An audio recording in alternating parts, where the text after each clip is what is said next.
श्री गणपति नमः। श्री गणेश की वंदना कर दिन के स्वामी मंगल देव श्री राम भक्त हनुमान तथा उनके स्वामी श्री राम की आराधना कर इष्ट देव का ध्यान धर गुरुजनों को नमन कर अभिनंदन करते हैं आपका वरुण मिश्र द्वारा प्रस्तुत आज के दैनिक पंचांग में। यह हम नित्य प्रस्तुत किया करते हैं और इसमें डेटा जो भी प्रयुक्त होते हैं दृक पंचांग से दिए जाते हैं, छवि तथा ध्वनि गूगल से दी जाती है और यह प्रस्तुति आप तक यूट्यूब के सौजन्य से उनके माध्यम से सफलपूर्वक आप तक पहुंचाई जाती है। जिस प्रकार पंचांग के 5 अंग होते हैं उसी तरह इस प्रस्तुति के भी 5 भाग हैं।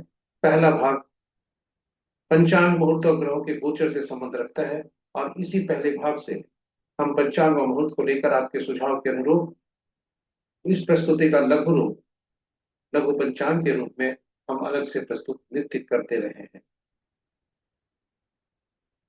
दूसरा भाग नक्षत्र से संबंधित है और इसे तारावलन कहते हैं।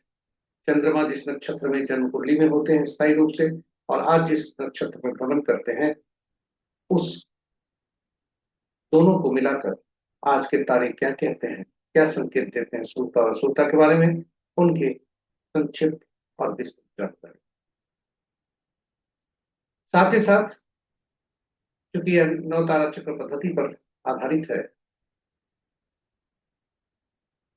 यह तारावलन पद्धति 9 तारा चक्र पद्धति पर आधारित है, इसलिए थोड़ी चर्चा उस पर भी प्रस्तुति है। तीसरा भाग राशि के अनुसार आज कैसे दिन होने के संकेत हैं। चंद्रमा जिस राशि में जन्म कुंडली में है और आज जिस राशि में भ्रमण कर रहे हैं दोनों को मिलाकर आज की राशि, आज के चंद्रमा राशि के संबंध में क्या शुभता और अशुभता के संकेत दे रहे हैं, इसे चंद्र बलन कहते हैं। चौथा भाग चौघड़िया से संबंध है जो एक प्रकार का ज्योतिष मुहूर्त ज्योतिष है और यह शुभ और अशुभ काल किसी भी कार्य करने के लिए दर्शाता है, चाहे वह कार्य दैनिक कार्य से संबंधित हो, ग्रहों से संबंधित हो, पहली बार किए जाने वाले कार्यों से संबंधित हो या ऐसे सभी कार्य हो कोई भी जिसमें हम शुभता की अपेक्षा करें, यानी सभी कार्यों के लिए यह उपयुक्त हुआ करता है। विस्तृत चर्चा प्रस्तुति। पांचवा और अंतिम भाग अंकों के अंक में जन्म लेकर अंकों को हम खुद के साथ हम खेलते बढ़ते हैं। अंक हमारे लिए महत्वपूर्ण हुआ करते हैं और अंक को जानना नितांत आवश्यक है ताकि हम अंकों की शुद्धता और अशुद्धता को पहचान कर उसे उसी रूप में हम उपयोग कर सकें और अंकों से ज्यादा लाभ पा सकें। तो चलिए अंक आज के इस संदर्भ में थोड़ी सी चर्चा अंकों के बारे में और अंकों की जानकारी आपके लिए, आपके उपयोग के लिए, हम सबके कल्याण के लिए अंकों को जानना पहचानना आज इस प्रस्तुति और थोड़ी चर्चा आज के अंक किसी भी माह के विभिन्न तिथि को जन्मे जातक के लिए क्या शुभता और अशुभता के संदर्भ में क्या बोल रहे, तो अंक भी बोलते हैं। इन्हीं सब के साथ पांचवा और अंतिम भाग, सभी भाग आपके लिए रोचक रहने वाला है। प्रस्तुति बहुत ही ज्ञानवर्धक तथा उपयोगी होने वाला है, इसलिए कहीं जाइएगा नहीं, पर साथ बने रहिए और थोड़ी चर्चा पंचांग की भूमिका पर हम सबके जीवन शुभ और अशुभ पहुंचाने का माध्यम है, किंतु इससे बंद कर पंचांग हम सबकी निर्णय क्षमता को यह सुदृढ़ करता है, आत्मबल बढ़ाता है। पंचांग प्रकृति और ब्रह्मांड की ऊर्जा के साथ संतुलन स्थापित करने में सहायक होता है, जिसके फलस्वरूप हम सबके जीवन में शांति, समृद्धि और सकारात्मकता का संचार होता है। अतः पंचांग का अनुसरण करके हम अपने जीवन को अधिक सफल और समृद्ध बना सकते हैं। तो चलिए आइए पंचांग की महत्ता को समझते हुए सब पंचांग का अनुसरण करके अपने जीवन में शांति, समृद्धि और सकारात्मकता का संचार सुनिश्चित करते हुए अपने जीवन को अधिक सफल और समृद्ध बनाए। साथ ही साथ प्रस्तुति को साझा करें अपने मित्रों, परिजनों और शुभेच्छुओं के संग ताकि वे भी पंचांग का अनुसरण करके अपने जीवन को अधिक सफल और समृद्ध बना सकें और उनके इस प्रयास में हम सब एक माध्यम बनकर होने के बाद तो चलिए अब देर न करते हुए श्री राम का उद्घोष करते हुए श्री राम को याद करते हुए चलते हैं प्रस्तुति के पहले भाग में। जय श्री राम। स्वागत है आपका प्रस्तुति के पहले भाग।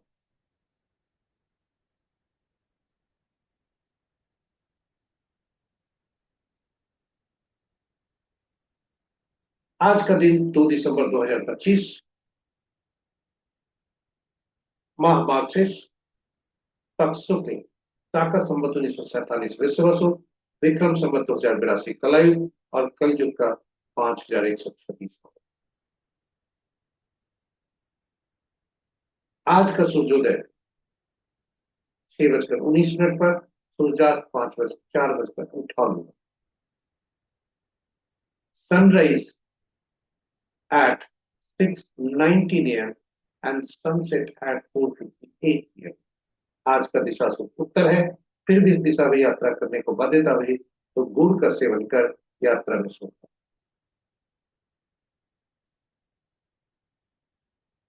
आज पंचांग के पांचों अंक, वार मंगलवार, तिथि अपराह्न 3:57 द्वादशी, उसके बाद जो भद्रा तिथि के अंतर्गत आता है, उसके बाद त्रयोदशी जो जया तिथि के अंतर्गत। नक्षत्र रात्रि के 8:51 तक जो अश्विनी नक्षत्र, 8:51 तक अश्विनी नक्षत्र, उसके बाद भारती। योग रात्रि के 9:08 तक वरियान, तत्पश्चात परिक। और करण अपराह्न 3:57 तक बालव, तत्पश्चात देर रात्रि 2:14 तक कौलव और फिर तक। तो ये रहे हमारे पंचांग के पांचों अंक। महत्वपूर्ण मुहूर्त में जाने के पूर्व भोलेनाथ को नमन करते हैं और याद करते हुए देखते हैं कि भोलेनाथ का वास आज कहाँ है और सूखता कैसे। जय भोलेनाथ। ओम नमः शिवाय। ओम नमः शिवाय। शुक्ल पक्ष द्वादशी तिथि जब तक है तब तक भोलेनाथ कैलाश पर है, जो कि सुप्रद है। उसके बाद त्रयोदशी तिथि में भोलेनाथ वृषारूढ़ नंदी पर सवार होते हैं, जो कि अभिष्ट सिद्धि के लिए काफी उपयोगी। तो दोनों स्थितियां आज भोलेनाथ का बहुत शुभ है। और आइए भोलेनाथ को नमन करते हैं, आशीष प्राप्त करते हैं। आज उनका स्थान शुभता दे रहा है और हम उसका उपयोग करते हैं। जय भोलेनाथ। ओम नमः शिवाय। ओम नमः शिवाय। महत्वपूर्ण मुहूर्त के शुभ मुहूर्त में अभिजीत मुहूर्त दिन के 11:17 से 12 बजे दिन तक। अमृत काल अपराह्न 2:23 से 3:49 तक। सर्वात सिद्धि योग प्रातः 6 बजे, सर्वात सिद्धि योग और अमृत सिद्धि योग दोनों प्रातः 6:19 से रात्रि के 8:51। रवि योग रात्रि के 8:51 से देर रात्रि 1:22 तक। और विजय मुहूर्त अपराह्न 1:25 से 2:08 तक। गोधूली बेला संध्या 4:56 से 5:23 तक। और निशिता मुहूर्त देर रात्रि 11:12 से मध्य रात्रि 0:06। तो ये रहे हमारे शुभ मुहूर्त। रात्रि में किए जाने पूजा पाठ, जब तक साधना, तंत्र मंत्र आदि के लिए निशिता मुहूर्त श्रेष्ठ हुआ करते हैं। अशुभ मुहूर्त में सबसे प्रभावी अशुभ मुहूर्त राहु काल अपराह्न 2:19 से 3:39 तक। गुलिक काल दिन के 11:39 से 12:59 तक। यमगंड प्रातः 8:50 से 10:19 तक। वर्ज मुहूर्त संध्या 5:18 से रात्रि के 5:16 से रात्रि के 6:42 तक। वर्ज मुहूर्त दो भागों में है। पहला भाग संध्या 5:16 से 6:42 तक। दूसरा भाग कल भोर में 5:19 से सूर्योदय के बाद 6:43। गंडमूल प्रातः 6:19 से रात्रि के 8:51। पंचकाज नहीं है। तो ये रहे हमारे शुभ और अशुभ ग्रहों की आकाशीय स्थिति को यदि देखें तो अंश के अनुसार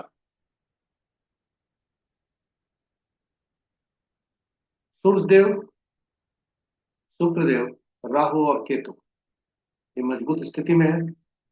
शेष ग्रह कमजोर स्थिति में अंश के अनुसार। और मंगल देव अस्त अवस्था में है। याद करें, हम नीचे भी दिए हुए हैं कि मंगल देव लंबी अवधि तक अस्त अवस्था में रहने वाले हैं और ये ज्यादा प्रभावी है। फिलहाल ये अस्त अवस्था में अपनी ही राशि में सूर्य के साथ है, अग्नि के साथ। अग्नि ग्रह, दो अग्नि ग्रह एक साथ। बुध देव बकरी, बृहस्पति देव भी बकरी, ये दोनों बकरी अवस्था में भी है और कमजोर अवस्था में। साथ साथ बृहस्पति देव अपने उच्च राशि में होकर अपने ही नक्षत्र में है। ये सभी सावधान रहने के लिए संकेत देते हैं हर जीव के लिए। जो उग्रता है या जो कहीं भी अनुशासन विहीनता है उसको थोड़ा नियंत्रण में रखने की आवश्यकता है, क्योंकि मंगल देव, सूर्य देव दो अग्नि तत्व साथ में, अग्नि और जलीय राशि साथ में शुक्र देव, और बृहस्पति देव बकरी, बुध देव बकरी, दोनों ज्ञान के कारक, विजडम के कारक। तो चलिए इन्हीं शब्दों के साथ आज का देखें। मित्र राशि में 4 ग्रह, शत्रु राशि में 1 ग्रह, सम राशि में 3 ग्रह और अपनी ही राशि में 1 ग्रह मंगल देव। मंगल देव की राशि में सबसे ज्यादा ग्रह है, 4 ग्रह हो गए, क्योंकि चंद्रमा भी मेष राशि में आ गए। इस प्रकार मंगल देव की राशि में 4 ग्रह, बुध की राशि में कोई ग्रह नहीं और शेष ग्रहों की राशियों में एक एक ग्रह। किसी भी ग्रह का राशि परिवर्तन नहीं।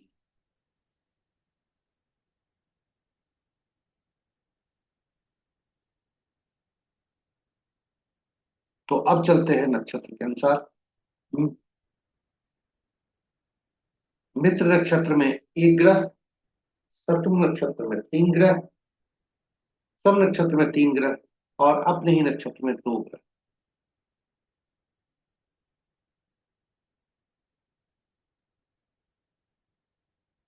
बृहस्पति देव के नक्षत्र में सबसे ज्यादा ग्रह 3 ग्रह, शनि देव के नक्षत्र में 2 ग्रह, सूर्य, चंद्र और मंगल के नक्षत्र में कोई ग्रह नहीं है और बुध देव शेष ग्रहों के नक्षत्र में एक एक है। किसी भी ग्रह का नक्षत्र परिवर्तन नहीं। इस प्रकार आज देखें, शत्रु के नक्षत्र में ज्यादा ग्रह है और चंद्रमा जो मन के कारक है वह भी शत्रु के नक्षत्र में है। मंगल देव जो अस्त है वे भी शत्रु के नक्षत्र। इस प्रकार शत्रु के नक्षत्र में ज्यादा ग्रह होने के कारण थोड़ी सावधानी की आवश्यकता है। इस तरह से हमारी आज की प्रस्तुति यहाँ समाप्त होती है। आपका स्वागत है दूसरे भाग। नक्षत्र के अनुसार कैसा दिन रहने के संकेत हैं, इसे ताराबलम कहते हैं। और ताराबलम के संबंध में आपके समक्ष सारणी प्रस्तुत है और आप देखें इसमें कि जो ताराबलम के समक्ष जो नक्षत्रों के नाम है वे जन्म पत्रिका आज के चंद्रमा के गोचर से संबंध रखता है। और जो ताराबलम के नीचे वर्टिकल रोज है ये जातक के, हर जातक के जन्म कुंडली में चंद्रमा जिस नक्षत्र में हुआ उससे संबंधित है और दोनों का मिलान जहां होता है उसे हम उस दिन का प्रतिफल दें। तो हर जातक अपने हॉरिजॉन्टल और वर्टिकल कॉलम को मिलाकर आज देख सकता है कि उदाहरण स्वरूप आज के चंद्रमा अश्विनी नक्षत्र में। तो अश्विनी नक्षत्र से हम सीधा उसके वर्टिकल कॉलम को लेंगे, हॉरिजॉन्टल कॉलम को, और जिस जिस जातक का जहां नक्षत्र है उनके सामने देखेंगे कि आज उनके क्या फल है। तो कुल 9 स्थितियां बन सकती है जब आपका तारा आज का जन्म में, संपत्ति में, विपत, क्षेम प्रत्ययी साधक नैधनी मित्र या अति मित्र हो सकता है। ऐसी स्थिति में जब भी आपका आज का तारा संपत क्षेम साधक मित्र और अति मित्र हो तो शुभता की ओर संकेत करता है। और जब भी आपका तारा आज का जन्म विपत्त प्रत्यय और नैधन्य में हो तो शुभता की ओर इंगित करता है। तो जब भी आपका तारा आज का शुभता की ओर इंगित कर रहा हो तो वैसी स्थिति में सावधानी जरूरी है। और साथ ही आपको दैनिक कार्यों में सावधानी और नए कार्य कारण नहीं करना। इन्हीं शब्दों के साथ आपको बताते चले कि यह तारा बलम मूलतः नौ तारा चक्र पद्धति पर आधारित है। तारा बलम से हम केवल चंद्रमा के परिप्रेक्ष्य में और आज के बारे में जान सकते हैं कि विभिन्न नक्षत्रों के जन्मे जातक के लिए आज कैसा हो।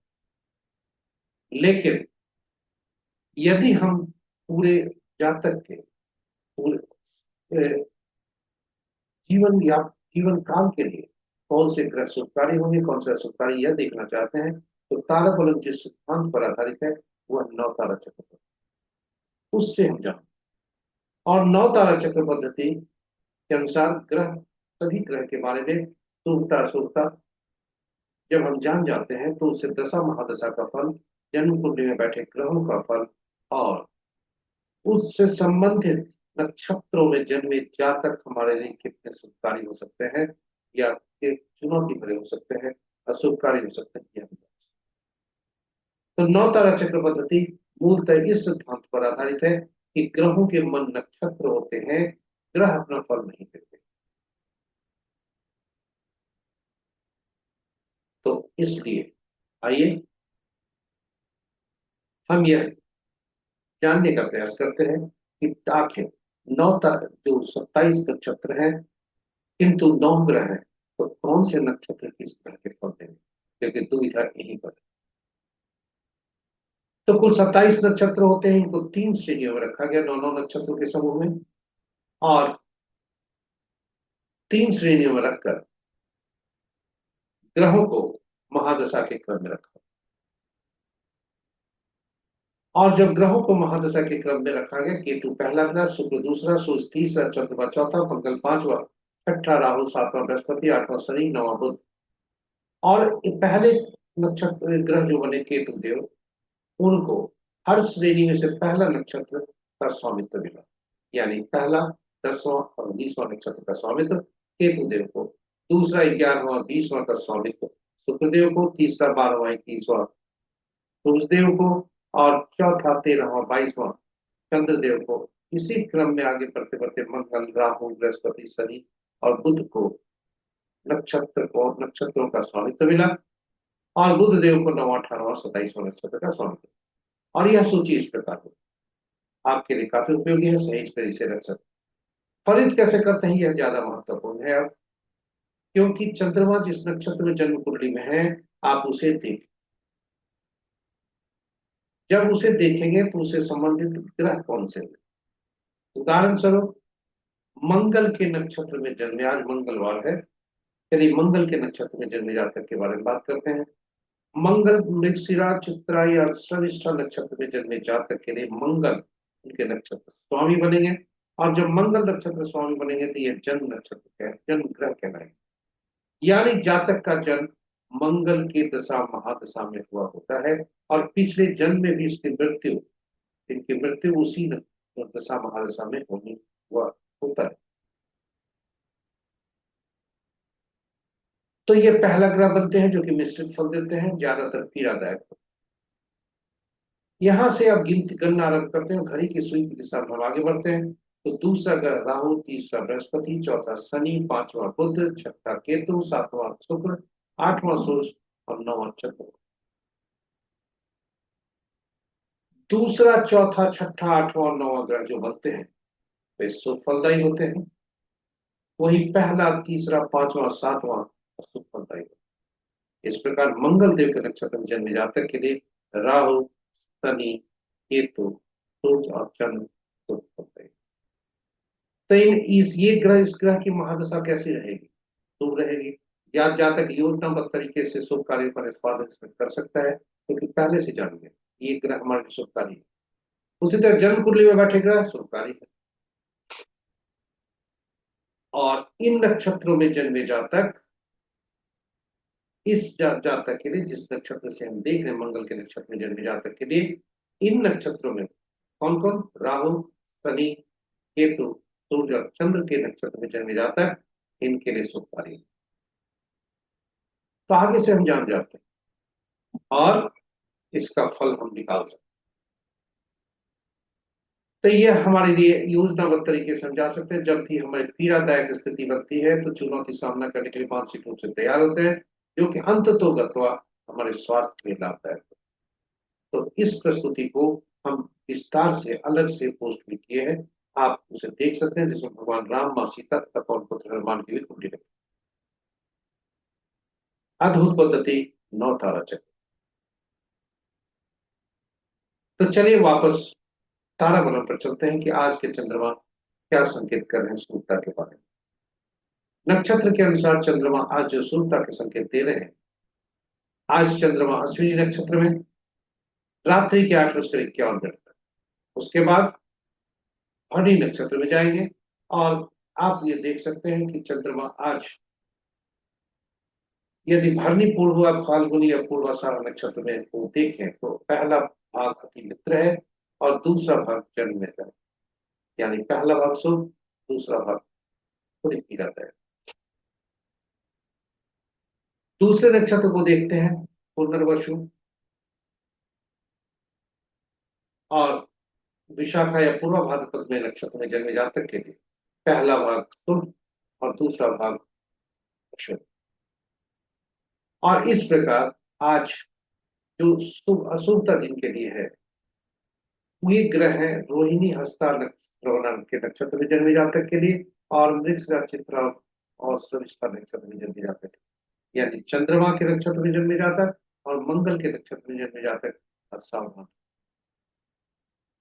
उनके लिए थोड़ा शुभता की जो मानक है या उसका जो परिमाण है वह कुछ ज्यादा है, इसलिए अति सावधान रहने की आवश्यकता।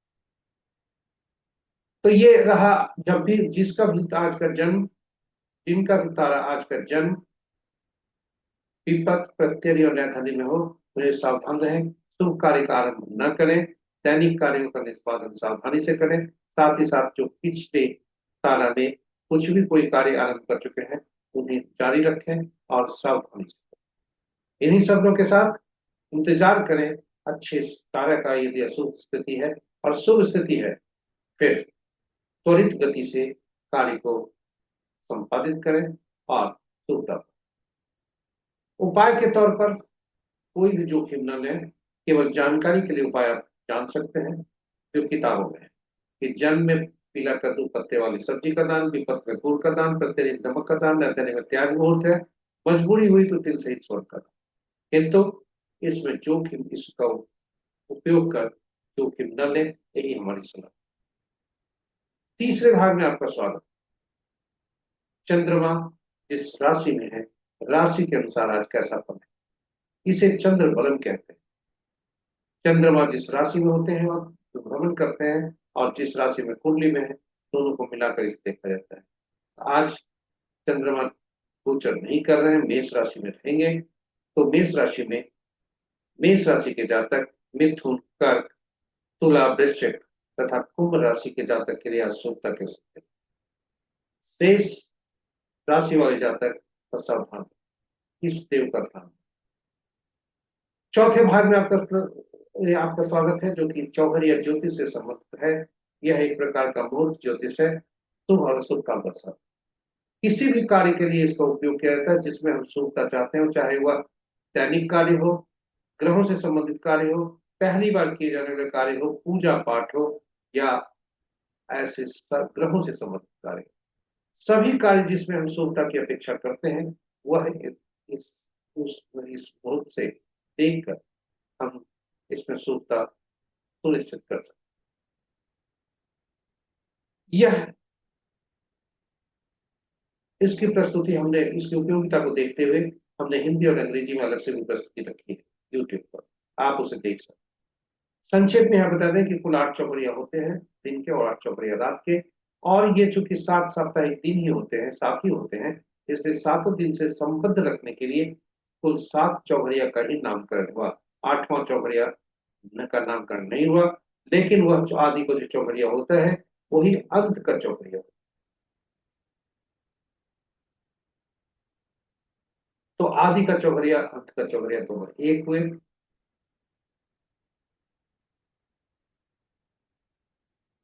और इस प्रकार हम चौघड़िया का उपयोग करते हैं।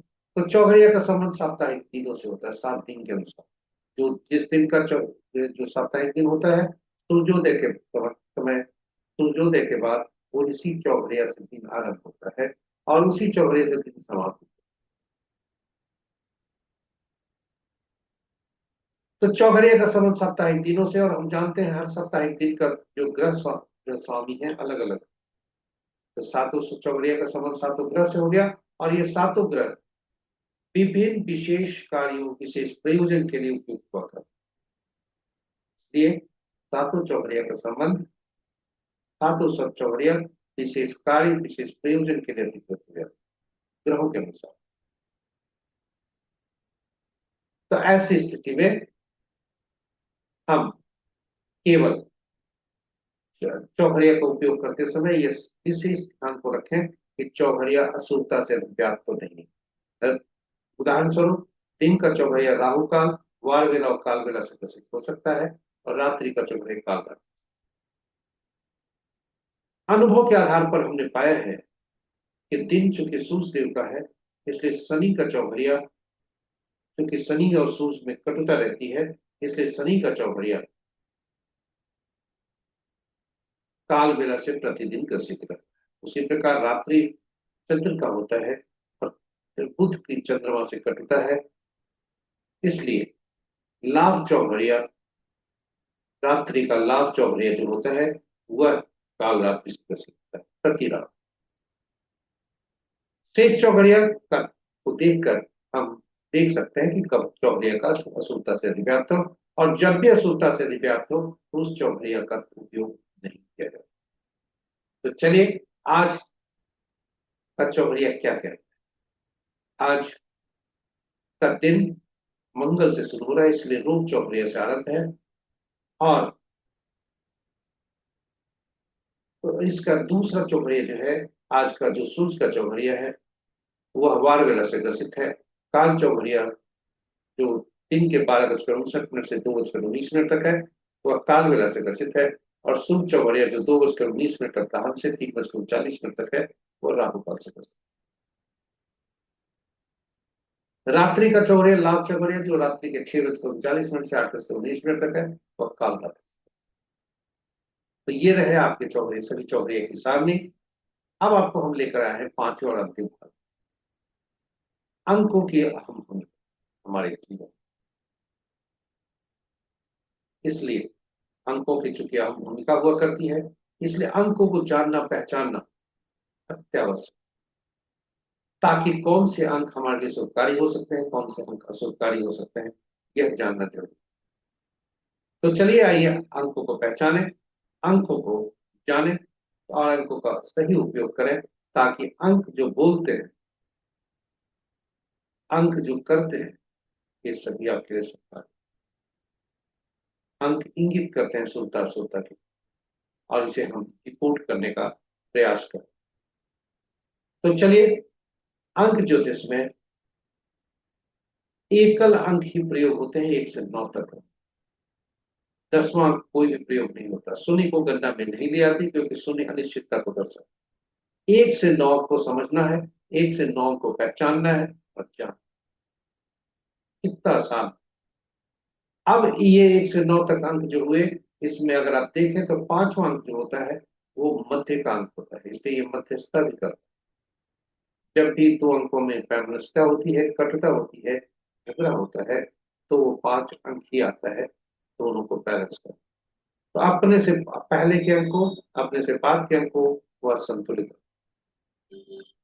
1 से 9 अंक क्योंकि एकल अंक में ही अंक प्रयोग होते हैं, एक ही अंक में यहाँ उपयोग होना है ज्योतिष में, इसलिए जब भी दो अंक या 2 से ज्यादा अंक आ गए तो उनमें प्रयुक्त सभी अंकों को जोड़कर एकल अंक में परिवर्तित करें और तब उसका उपयोग हो। तो अंक ज्योतिष पर ये हुई बात। अब ये 1 से 9 अंक के शासक ग्रह अलग अलग, और ये ग्रह 1 के सूर्य, 2 के चंद्रमा, 3 के बृहस्पति, 4 के राहु, 5वां का बुध, 6ठा का शुक्र, 7वां का केतु, 8वां का शनि, 9वां का मंगल। और ये जो 9 ग्रह हुए, इनके अलग अलग गुण हैं, अलग अलग तत्व हैं, अलग अलग ऊर्जा है। तो हमारे जन्म तिथि में यदि ऐसी स्थिति बनती है कि कोई अंक मिसिंग है, इसका तात्पर्य यह है कि हम उस अंक के गुणों से, तत्वों से, ऊर्जा से वंचित हैं। और यदि हमारे लिए वह अंक उपयोगी है, गुणकारक है, तो फिर उस अंक की हम व्यवस्था। दूसरा, यदि अंक की अधिकता है, रिपीटिंग ज्यादा, दो से ज्यादा रिपीटिंग है, उसकी पुनरावृत्ति 2 अंकों से ज्यादा है, फिर हमारे लिए समस्या का कारक हो सकता है, क्योंकि उस ग्रह से संबंधित जो गुण है वो अवगुण में बदलते, तत्व, ऊर्जा, ये सभी नकारात्मक रूप में कार्य करने लगते। तो वैसी स्थिति में हमारे लिए अलाभकारी होता है, हानिकारक होता है। तो ऐसे स्थिति में अंकों को पहचानना, उनका उपाय करना, ये हमारे लिए हमारा दायित्व बनता है। और हमें इसमें हम समझ सकते हैं और इसका उपाय कर सकते हैं आसान। तो चलिए, इन अंकों को 1 से 9 अंक जो बने, जो होते हैं, इन अंकों को अंकों की दुनिया में इनकी उपयोगिता के अनुसार विशेष नाम से पुकारा जाता है। एक को राजा से, सरकार से, या अगर नौकरीबद्ध कोई व्यक्ति करने वाला है उसके लिए बॉस। 2 को रानी से, पार्टनर से। 3 को गुरु से, सलाहकार से। 4 को शरारती तत्वों से। यहाँ ध्यान देंगे, ताकि आप यहाँ जब ध्यान देंगे तो आपको पता चलेगा, आप उसमें संबंध भी पता चल सकता है। तो 4 को राह शरारती तत्वों से, नियम तोड़ने वाले व्यक्तियों से, झूठ बोलने वाले व्यक्तियों। 5 को राजकुमार से तथा या कुमार से। 6 को मंत्री से या सुख सुविधा देने वाले व्यक्तियों से। 7 को धर्मगुरु या ऐसे व्यक्ति जिन्हें पूर्व भविष्य में होने वाली घटनाओं का पूर्वानुमान हो, पूर्वाभास हो। 8 समाज के नीचे तबके के लोग, हमारे अधीन कार्य करने वाले लोग, अधीनस्थ, नौकर, चाकर या फिर न्यायालय। 9 सेनापति, उनसे संबंध है, सेनापति, पुलिस, डॉक्टर। तो ये 1 से 9 तक सभी अंकों के अलग नामों से पुकारा जाता है। अब अगर आप इनके आपस में संबंध देखना चाहें तो बता आप खुद समझ सकते हैं कि 1 का 2 के साथ संबंध कैसा होगा, 2 का 4 के साथ संबंध कैसा होगा। याद रखें, 1 का राजा होता है, सरकार होता है, इसकी किसी से व्यवस्था नहीं रहती। लेकिन सरोकार रहता है, सरकार को सरोकार यदि रहता है तो या तो 8 नंबर से रहता है, क्योंकि उसका काम काम कराना है, उनके अधीनस्थ सभी रहते, इसलिए दुश्मनी वहां से रहती, न्यायालय से रहता, सरकार को न्यायालय से ज्यादा परेशान। इस प्रकार आप सोच सकते हैं कि 1 का संग 8 से शत्रुता रहेगी। 2 का 4 के साथ क्या रहेगा, 2 का 4 के साथ भी वैसा ही संबंध होगा, कटुता का, क्योंकि रानी को या पार्टनर को, झूठ बोलने वाले व्यक्ति, शरारती तत्वों से दूरी रहे। तो ये सभी बातें अब थोड़ी देर में और भी विस्तार से। जब हम जन्म लेते हैं तो ईश्वर हमें उपहार के रूप में कुछ अंक प्रदान करते हैं, और ये अंक चिर होते हैं, स्थायी होते हैं, ये बदलते नहीं। ये अंक जन्म तिथि के रूप में हमें देते हैं, जिसमें तिथि, माह और वर्ष हुआ करता है। तिथि 1 या 2 अंक का हो सकता है, माह भी 1 या 2 अंकों का हो सकता है, और वर्ष 4 अंक। इनमें प्रयुक्त हुए सभी अंकों को जोड़कर एकल अंक में परिवर्तित करते हैं, जो अंक ज्योतिष का मूल सिद्धांत। और यदि इन तिथि में 11, 22, 33 कहीं भी आता हो तो यह मास्टर अंक होता है, पूर्व जन्म से संबंध रखता है। साथ ही साथ 13, 14, 16, 19 आता है कहीं, चाहे तिथि में आए, योग के क्रम में आए। 11 नंबर, 22 नंबर, 11 नंबर तिथि और माह दोनों में आ सकते हैं। 22, 33 नाम में हो सकते हैं, 22, 33 गणना में हो सकते हैं तथा तिथि में हो सकते हैं। तो यदि ऐसी स्थिति जब बनती है तो 13, 14, 16, 19 होता है, तो पिछले जन्म का वह ऋण भी होता है। इसकी विशेष चर्चा हम अलग से करेंगे। अब आप देखें कि 2/12/1959 एक जन्म तिथि हमने लिया है किसी भी महान व्यक्ति का, जिनका जन्म तिथि या सेलिब्रिटी का कहें, जिसका जन्म तिथि आज, उन्हें पहले बधाई देते हुए हम आगे बढ़ते हैं। यह डेटा हमने गूगल से लिया। तो तिथि को एक अलग पर परिवर्तित करने की आवश्यकता नहीं है, क्योंकि आज की तिथि एक अलग में ही है। महीना को एक अलग पर परिवर्तित करते हैं तो 3 बनता है। साल को अगर करते हैं जो इनका साल है, जातक का साल है, तो वह 6 देता है। सभी को जोड़ने से 11 बनता है, जो कि मास्टर अंक भी कहलाता है। अब ड्राइवर जो होता है वह मूलांक होता है, यानी जन्म तिथि से निकलता है, और यह हमारे आंतरिक व्यक्तित्व को बताता है। तो तिथि से आज जो मूलांक हुआ, जो ड्राइवर अंक हुआ, वह 2 बनता है इस जातक के लिए। कंडक्टर अंक जो तिथि माह और वर्ष तीनों को जोड़ते हैं 11 बनता है। 11 को फिर एकल अंक में परिवर्तित करते हैं, 2 बनता है। तो तिथि और माह वर्ष को जोड़कर कंडक्टर होता है, जो कि हमारे कैरियर को बताता है, जीवन के बारे में चर्चा करता है। तो इस जातक का मूलांक ड्राइवर भी 2, कंडक्टर। तिथि और माह को जब जोड़ते हैं, अब पहले भी हमने कहा था तिथि को जोड़ते हैं तो हमें तिथि को जो हमें हमारा आंतरिक व्यक्तित्व बताता है, तिथि माह हमारा बाहरी व्यक्तित्व बताता है। तो बाहरी व्यक्तित्व यदि हम देखें तो वो 5 है। 5 कौन सा अंक होता है? संतुलित अंक। 2 अंक क्या होता है? चंद्रमा से संबंध है, मन का कारक।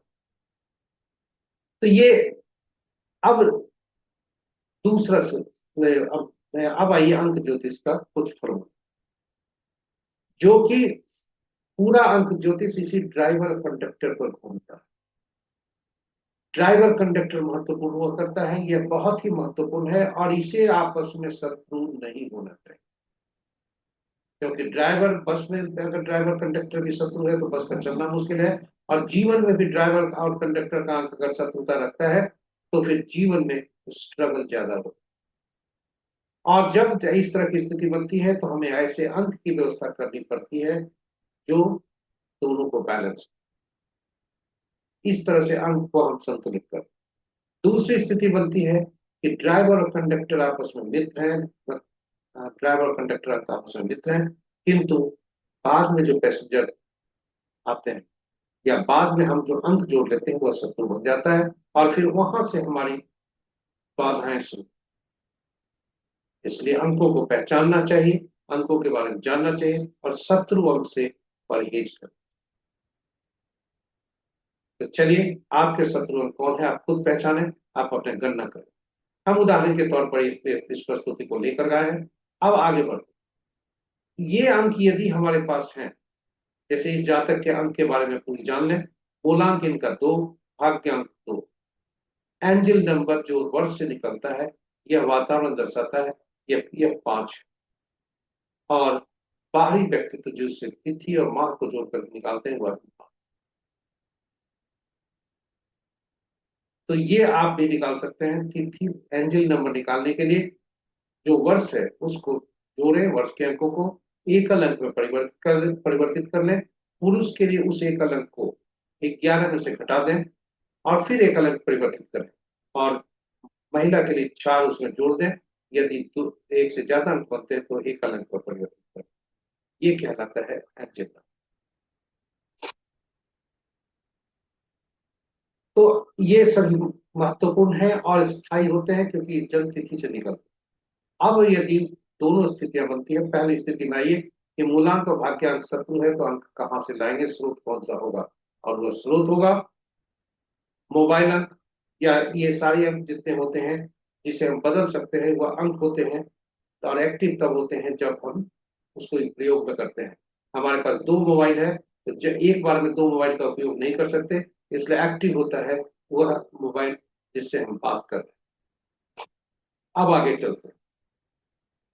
इस स्थिति में अगर आप देखें तो कहां से स्रोत लाए, तो वह होता है नाम से।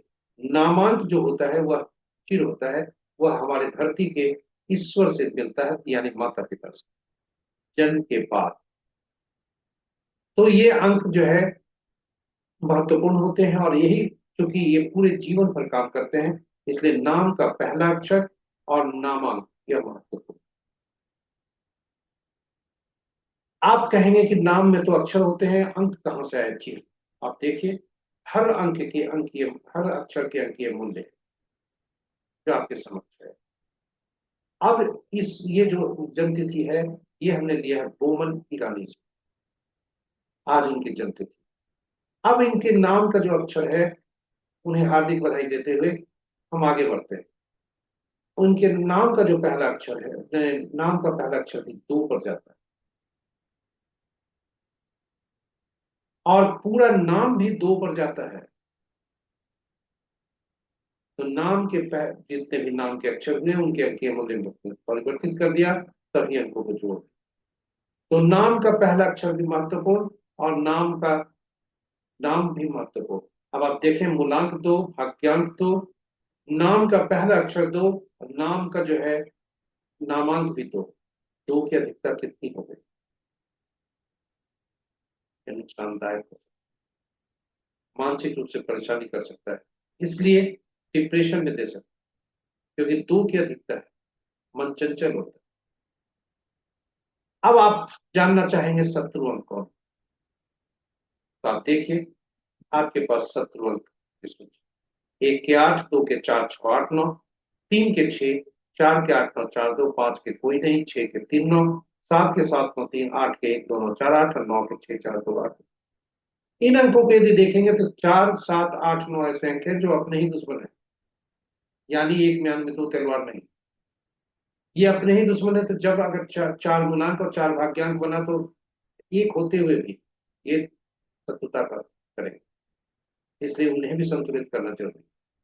नौ मूलांक नौ भाग्यांक शत्रुता, इसलिए नौ मूलांक वाले को ऐसा कोई अंक व्यक्ति को नहीं लेना चाहिए जिसमें नौ अंक आपके गुमराह हो, क्योंकि वो शत्रुता का काम करता है। तो शत्रु के अंक को पहचाने और इसको इसे उपयोग करें। साथ ही साथ हमने एक अलग सूची भी रखी है जिसमें हर अंक से संबंधित जो उनके शत्रु अक्षर है वह भी सूचीबद्ध किया है, जो आपके लिए उपयोगी है। नाम में सुधारने की प्रक्रिया जो ऐसे लोग जिनका सर्टिफिकेट बना हुआ है, बर्थ सर्टिफिकेट, और उपयोग हो रहा है, अब नाम का एफिडेविट करना ना, ये सब नकदी का प्रक्रिया है, उसको सर्टिफिकेट को बदलना आसान नहीं है। ऐसे लोग सोशल मीडिया के अकाउंट, अन्य जगह नेम प्लेट आदि में परिवर्तित नाम का प्रयोग कर सकते हैं, खुद लिख सकते, तो उससे उसकी ऊर्जा मिलती। लेकिन नवजात शिशु का आरंभ से ऐसा नाम दें ताकि उन्हें स्ट्रगल ना हो जीवन। इन्हीं शब्दों के साथ वर्ष फल जानने के लिए 2025 जो इसी जातक का अगर आप देखें तो 1959 जो साल है, 2/12/1959 जो जन्म तिथि है उसमें 1959 वर्ष को घटाकर 2025 को डालते हैं, और तब फिर देख कर निकालते हैं कि आज इस वर्ष का फल क्या है। तो वर्ष का फल 5 दे रहा है, और इनका मूलांक 2 है, 5 अंक इनके लिए लाभकारी हो सकते, इसलिए अच्छे ये के हैं, संकेत मिल रहे हैं। लेकिन रनिंग एक 4 दे रहा है जो कि 2 मूलांक वाले के लिए अच्छा नहीं, इसलिए थोड़ी सावधानी की आवश्यकता ऐसी स्थिति में बनती है, और किसी भी अंक की बहुत ज्यादा अधिकता होने पर परेशानी का सबब है। इसलिए 2 का 4 के साथ संबंध बिल्कुल अच्छा नहीं, तो सावधान रहने की जरूरत है ज्यादा। इन्हीं शब्दों के साथ हम आपको ले चलते हैं आज के अंक क्या बोल। आज का अंक 5 दे रहा है। इसकी किसी से शत्रुता नहीं, ये सभी का मित्र है। 9 के साथ थोड़ी सी हल्की सी, थोड़ी कम ये है तटस्थता। लेकिन आप देखें जिसे सभी नकारते हैं उससे अति मित्रता है। 4, 8 उसकी बुद्ध से काफी दोस्त। तो आज के दिन सभी के लिए उत्तम संकेत मिल रहे हैं। मंगल का दिन है, मंगल देव सबका मंगल करें। और आज के 5 अंक यही बोल रहे हैं कि किसी भी जातक का जन्म, किसी भी जातक का जन्म किसी माह के किसी तिथि में हो, आज सभी के लिए उत्तमता के संकेत। इन्हीं शब्दों के साथ आप हमसे बने रहे। प्रस्तुति की समाप्ति होती है। आप हमसे बने रहे इसके लिए बहुत बहुत आशा करते हैं कि प्रस्तुति आपके लिए ज्ञानवर्धक, रोचक तथा उपयोगी साबित होगा।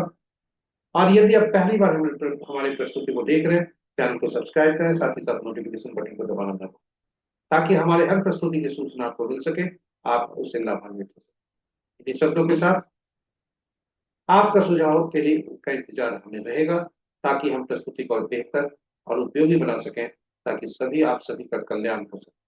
मेहनत हमारी और लाभ आप सभी का। सर्वे भवन्तु सुखिनः, सर्वे सन्तु निरामयाः। सभी का कल्याण। मंगल देव भगवान राम तथा मां सीता की असीम कृपा पर बनी।